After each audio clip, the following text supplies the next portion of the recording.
Here's the last event on the track, the women's 4x400 meter relay.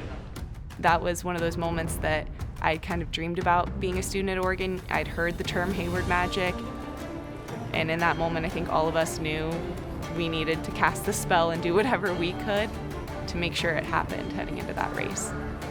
I feel like we get like superpowers when we go out there because the fans are cheering for us. When they see us, they're like, you got this, like you're gonna do this, and it does, like it lights a fire under you. Mackenzie starts, we knew she was a freshman. We were like, come on, hold your ground. Like, you don't have to win it, just hold your ground. As they come to the first exchange, USC and Oregon. There was a moment in my first maybe like 50 meters where I was like, if I brought it in third, it would be okay. Like, I just gotta stay close. I was in so much pain, and I feel like mentally I had defeated myself a little bit. I was like, I can't run fast right now. And I was like, no, actually I can. Like, I actually can. I have to do my part. Very close in the handoff.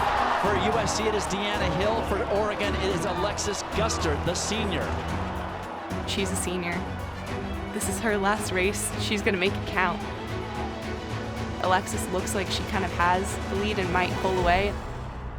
And then the other girl closes. I remember just coming onto the track, and obviously when you're on the 4x4, they're moving you according to where your person is. And so if your person's in second, you get pushed back to second. Whoever's in first gets moved. So there's a bunch of switching happening as you're waiting. It is Kendall Ellis, who finished third in the 400 against Raevyn Rogers, the 5-time NCAA 800-meter champion. I saw Kendall, you know, she cut into that first spot. And so she was kind of in the lead, but Raven's like right on her tail. And Raevyn can run like that. She'll run right on your tail. Kendall Ellis and Raevyn Rogers. Oregon must win the race to win the title. I had a flashback to my childhood, and I'm like, I've been in this place before. And so to pass going into the curve, that was just a straight from my childhood. When I just kind of got close, I'm like, all right, I need to strike. Rogers makes the move. She downshifts and goes by the 400-meter specialist. It is bedlam here at Hayward Field. When they went around to the back straight, Hayward was loud. Those sounds of creaky bleachers, old wood kind of popping was going off. When you're at 50 left, your legs are like just doing this. Like, that's what it feels like. You're running, but your legs just feel like this. So I'm doing anything I can, like, just get to the finish line. Because there's nothing worse than when your legs aren't even straight anymore because you're running so fast and then you just can't finish.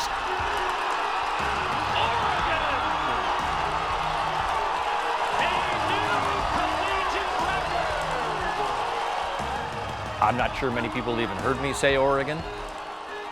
There are a handful of moments, many of them like Olympic trials or world championship events that have occurred here. That's the loudest I've ever seen, and for good reason.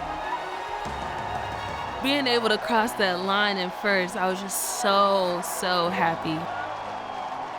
I remember how loud it was in the stadium. It was so loud. You probably could have heard it from miles and miles away. It was so loud. I was stuck there for a moment. And I remember Kenzie just running up to Raevyn, and I didn't want to like collide with her because she had just finished running. I remember like crying, and I hate crying on camera, but it was just a really emotional moment. Whether she ended up on the front of the tower here at the new Hayward Field or not, I think she is among the first few women athletes in Oregon track and field history that you would mention. The cool part of turning up Agate Street and seeing Raevyn first really speaks to the power and the ability of the women's program to earn the same, if not stronger status.